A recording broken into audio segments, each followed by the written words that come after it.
Bueno, con un despliegue tipo Hollywood. Aterrizó ayer en el Felipe Ángeles, el aeropuerto prohibido, según la oposición a López Obrador, el presidente del país, uno de los países más poderosos de la Tierra, Joe Biden. Y viene a México. ¿Qué viene a buscar a México? Sería más bien la pregunta. ¿Y qué se pudiera llevar de México? Y claro, López Obrador ayer dio un trancazo al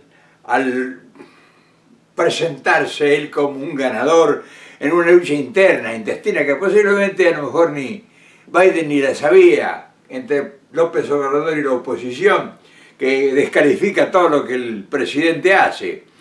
Y decían que hasta el último instante que Biden no iba a aterrizar porque ese aeropuerto era peligroso.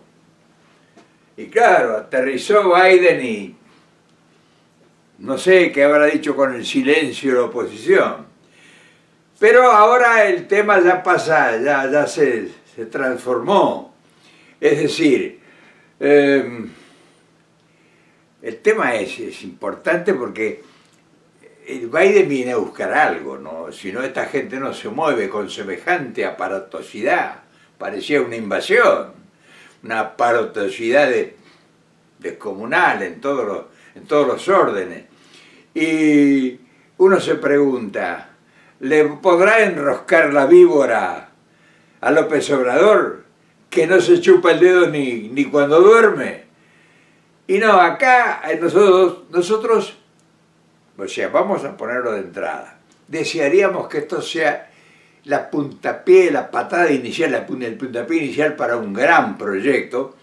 Y Biden es un hombre bueno, o sea, no es un mal tipo, pero está asignado por el control que tiene el gobierno, el presidente de Estados Unidos, por sus cámaras, por el Congreso. Y el Congreso lo tiene adverso. O sea, nada de lo que él decida se puede dar por sentado, porque el Congreso es el que tiene la última palabra. Y ahora tiene oposición en la Cámara de Representantes, o sea, en los diputados. Ya tiene mayoría en la oposición. Entonces, a esta gente no le importa el problema humano, el problema sentimental, el problema de los indocumentados, el problema de la pobreza en el continente. Eso no les importa absolutamente nada, no los conmueve nada.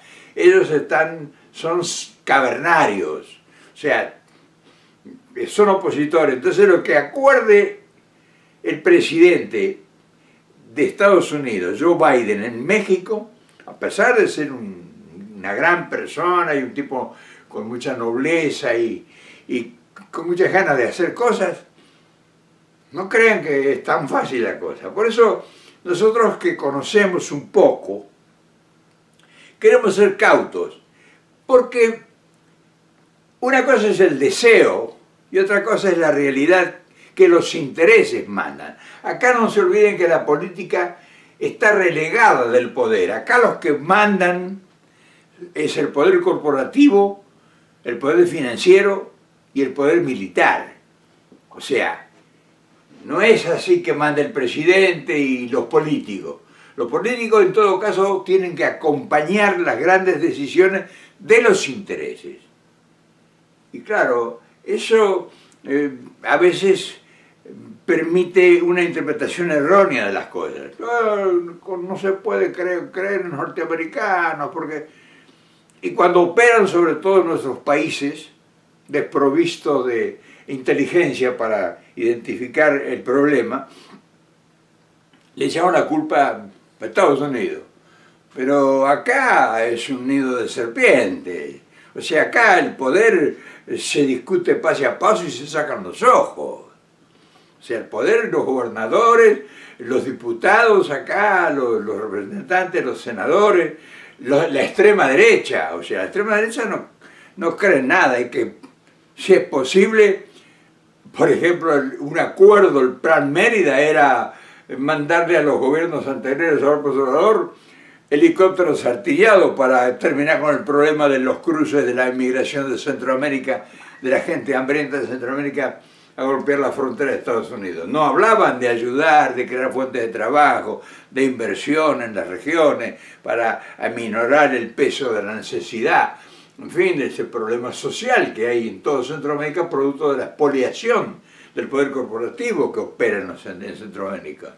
Entonces, la realidad, allá nosotros en Sudamérica generalmente no conocemos bien el tema y abarcamos parejo, pero una de las obligaciones que tenemos nosotros voluntarios, acaso, es aproximarnos lo más posible a las verdades, para que la gente sepa por qué a veces no se producen las cosas. Por ejemplo, una de las grandes iniciativas para Centroamérica que se tenga memoria acá fue la de John Kennedy, porque John F. Kennedy tenía mayoría en el Congreso. Entonces su plan, Alianza para el Progreso, fue aprobado y por eso hizo una gran trayectoria hasta que a él lo sacaron de la circulación.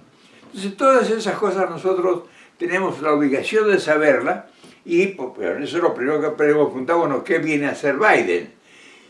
Y lo más importante que van a tratar entre los derechos humanos y los derechos de los inversionistas del poder corporativo y financiero, va a primar los derechos de las negociaciones, los derechos de la empresa, los derechos de las corporaciones. Eso es sagrado para este país. Y entonces, ¿qué le van a permitir a Biden en el compromiso que pueda hacer con López Obrador? Y va a haber promesas, porque el político norteamericano lo único que puede realizar con certeza son promesas. Y sobre todo cuando no tiene mayoría, las dos mayorías del Congreso que se requieren. Y la prensa, que acá la prensa pesa muchísimo. Entonces ahora nosotros estamos frente a un espectáculo que se va a dar. Ayer comenzó el espectáculo, ayer comenzó toda la aparatosidad, el despliegue. Ahora viene la jugada, y las cartas marcadas y las reuniones bilaterales, lo que se va a saber y lo que no se va a saber, lo privado, quiénes son los que están en lo privado. Viene el empresariado, viene el poder corporativo disfrazado, camuflado en empresarios o en funcionarios, pero vienen ellos a estar ahí a ver qué decisiones se toman, qué compromisos toman. Acá el problema grande de Estados Unidos con toda Latinoamérica es el mercado latinoamericano, pero que no vengan los problemas acá. Ellos lo que quieren es control de todo lo que produzca riqueza y controlar las grandes empresas que producen, empresas de servicios públicos, la telefonía, la generación de electricidad, la distribución de electricidad, el control de los gasoductos, el control del petróleo, en fin, negocios estratégicos. No se van a poner a hacer el mercadito de la esquina. Entonces, esa gente anda al lado del presidente, a lo mejor disfrazado de ministros o como consejeros o, en fin, tipos que te presentan muy amablemente, pero que le dicen al presidente, no, eso no se puede usted comprometer, o si no, prométale, pero lo vamos a tirar en el tiempo. Y eso es lo que ha venido sucediendo a lo largo de todos estos años, que han sido bastante. Y cuando el poder corporativo se siente agobiado y no puede vencer un obstáculo, que hay un gobierno nacional, por ejemplo, que defiende los intereses, no lo hacen en México porque está pegado a la frontera, pero en otros países se manda un golpe de Estado, o ahora un golpe blando, que es como acaba de suceder en Perú. Pero detrás de ese acontecimiento de sacarlo a Castillo del gobierno es porque lo que lo sacaron no es la falta de capacidad intelectual de él y nada. Los intereses estaban de que no les permitía a Castillo hacer lo que querían hacer, o no les daba las concesiones que ellos querían o las libertades que requerían. O sea que no lo sacaron a Castillo porque no les gustaba cómo se peinaban y porque usaba sombrero. Entonces ahora nosotros acá tenemos una cosa, ya un pastel en el horno. Está Biden ahí, está México negociando, tratando de López Obrador de convencer, con una verdad absoluta, que tarde o temprano este país imperial va a tener que aceptar, porque está muy desprotegido todo su potencial económico acorde con la penetración que está realizando China estratégicamente. China está ocupando lugares estratégicos en todo el continente. Y si se ofrecería una gran inversión, ahí la pone. Entonces, yo creo que ahora lo que se está ensayando en México, con presentar un tipo de continentalismo, con el tema, con el recurso de controlar las independencias, o sea, la soberanía, en fin, que no se metan en la cocina, es un intento que es el sueño nuestro.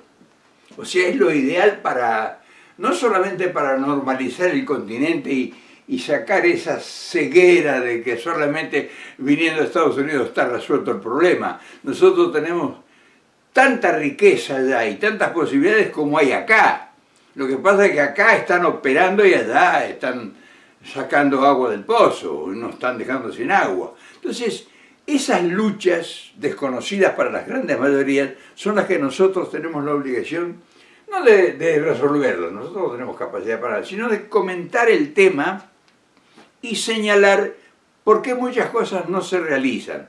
O sea, por ejemplo, ahora lo fundamental es la parte energética y la parte del reemplazo de la inversión en China que esta gente tenía. Ya está siendo muy caro producir en China. El poder corporativo, que te dije que es el que manda, uno de los grandes puntales, ya le está costando mucho trabajo producir en China y transportar hasta acá. Entonces ya se le encarece la producción.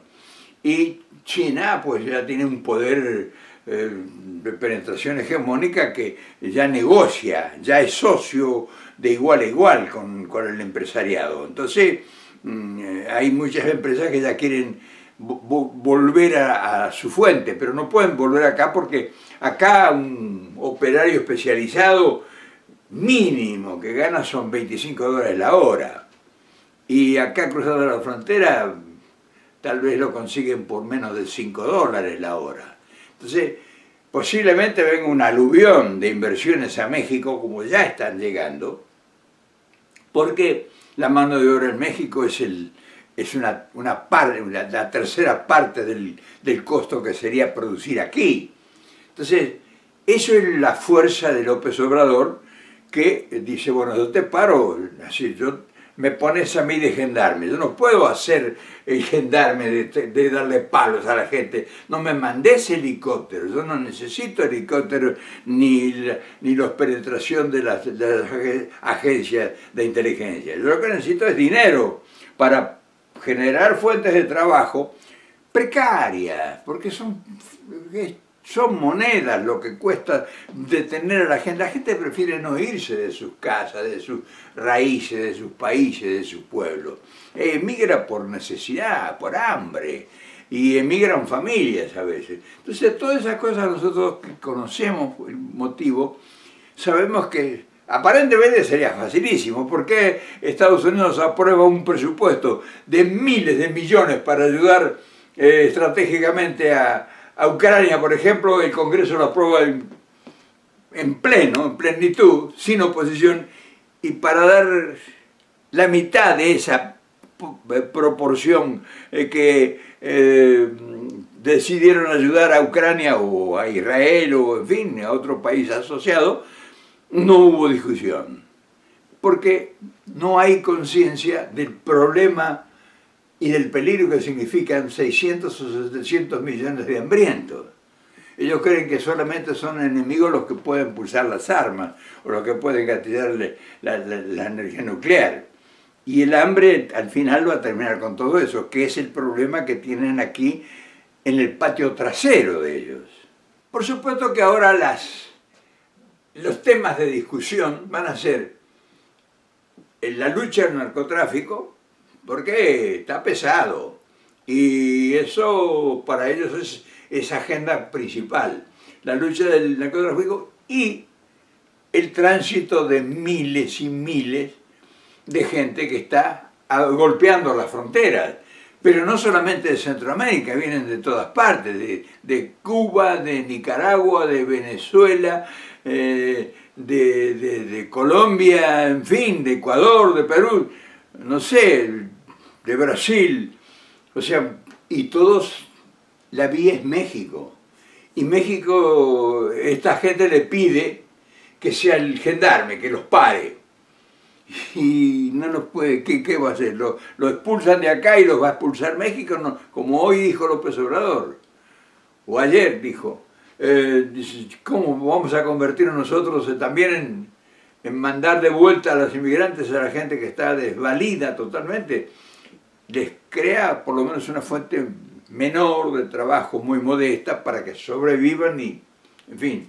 Entonces todos esos problemas que son muchos problemas sociales que el poder corporativo no lo entiende y mucho menos lo entiende el poder político. El poder político dice, no quiero yo esos desvalidos, esos mugrientos, esos delincuentes. O sea, nosotros para esta gente no somos una gente de selección para que desearía que, digamos, no, al contrario, nosotros consideran un contrapeso para el ideario de todo orden. Entonces, ¿cómo hacemos nosotros para llevar el tema al razonamiento? Porque lo ideal sería un razonamiento que esta gente, que no le venga miles de personas diarias atravesando México y instalándose en la frontera, sino que se queden allá y que no necesita estos pueblos de Latinoamérica ayuda para comida. Lo que sobra allá es comida y lo que sobra allá es riqueza.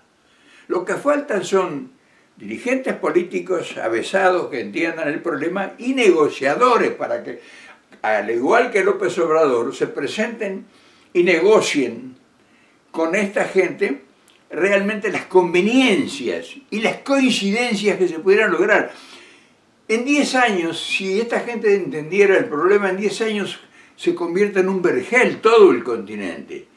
Y se enriquecen más los que están corporativamente operando ya, porque va a haber mayor consumo, porque al haber mayor ingreso en el campo popular, o sea, en las bases sociales, al haber mayor ingreso por trabajo y por desarrollos y por explotación de todos los órdenes agrícolas, ganaderos, industriales y todo, y va a haber gran riqueza. Entonces las corporaciones que están operando, las corporaciones americanas que están operando en toda Latinoamérica, no iban a perder, al contrario, iban a aumentar sus ingresos porque iba a haber una eclosión de inversión en la necesidad del mismo progreso que produce el trabajo y el cambio de mentalidad. Entonces nosotros estamos impedidos de ser oídos. Estamos como silenciados e impotentes frente a soluciones, pero que serían relativamente fáciles de instrumentar. Por toda la información que poseemos, nosotros sabemos que Joe Biden entiende este problema, que él sabe que se pudiera desarrollar toda Latinoamérica, porque él es un hombre que viene siguiendo el problema de la pobreza y todo el problema que tiene el continente en el sur del continente, el sur del Río Bravo, pero como les dije antes, el Congreso no lo va a apoyar. Y si él vuelve ahora con un montón de compromisos contraídos, pero con razonabilidad, que lo ha hecho, los logros que lleve solamente se los van a elegir. Dice, esto no me interesa, esto no me interesa, esto no me interesa, no me interesa. Le van a preguntar a Biden cuando vuelva acá a Washington, ¿hay un plan para parar el narcotráfico? ¿Traes un plan para que nosotros no vengan tantos indocumentados y golpeen las fronteras y pongan en riesgo la paz y la tranquilidad en nuestro país? Entonces, Eso es lo que le van a preguntar a Biden. ¿Qué traes de México? ¿Fuiste a México? ¿Qué traes ahora? Que eso la gente no cree, no sabe que en nuestros países que a Biden le van a preguntar cuando vuelva. ¿Fuiste a México? ¿Fuiste y entonces cuando lo ve que se va Biden, dice, bueno, ¿qué nos trajo Biden? ¿Qué nos trajo a nosotros? ¿Cuánta inversión en miles de millones de dólares para invertir en todo el continente o empezar a negociar? No, pues vamos a dejarlo para más adelante. Mientras todo eso que te he planteado se dilata, se caramelea, o sea, lo tenés el caramelo en la boca, el dulce en la boca, lo das vuelta y vuelta hasta que se termina el dulce, hasta que termina el caramelo, el dulce. Los chinos avanzan lentamente, pero implacables. Y en 10 años nosotros tenemos acá un dominio chino que entonces ahí de repente van a salir a tirar bombas. Ese es el problema que nosotros queremos evitar. Porque esa reacción que van a tener esas mismas minorías que ahora gobiernan o que ahora controlan los gobiernos, cuando se ven desesperados, el miedo no los hace llegar al razonamiento ni a la negociación. Les hacen tirar bombas y romper todo. Y entonces seremos Ucrania nosotros en los próximos 10 años. Entonces, todas esas preguntas conviene que las hagamos y conviene que los nuestros que están allá, entretenidos en las cosas naturales como están pasando ahora en Brasil, como está pasando ahora en Argentina, como está pasando en muchos países, desaparezcan. Esas personas es porque hay problemas sociales no resueltos, que se han acumulado por la falta de pericia para manejar la realidad, porque las inversiones solamente llegan para llevarse lo que puedan, pero no para que quede algo en el país. Entonces esas cosas nosotros ya las sabemos y tenemos que hablar de eso. Y yo te pregunto, ¿cuánta gente has oído o ustedes han oído que hablen de estos problemas y que busquen y que encuentren una solución posible? O por lo menos el inicio de una solución.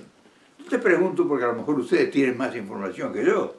A lo mejor ustedes saben que ya está en todo el continente habiendo generación de nuevas opciones económicas, sociales y políticas con una mentalidad distinta a la que se ha aplicado hasta ahora.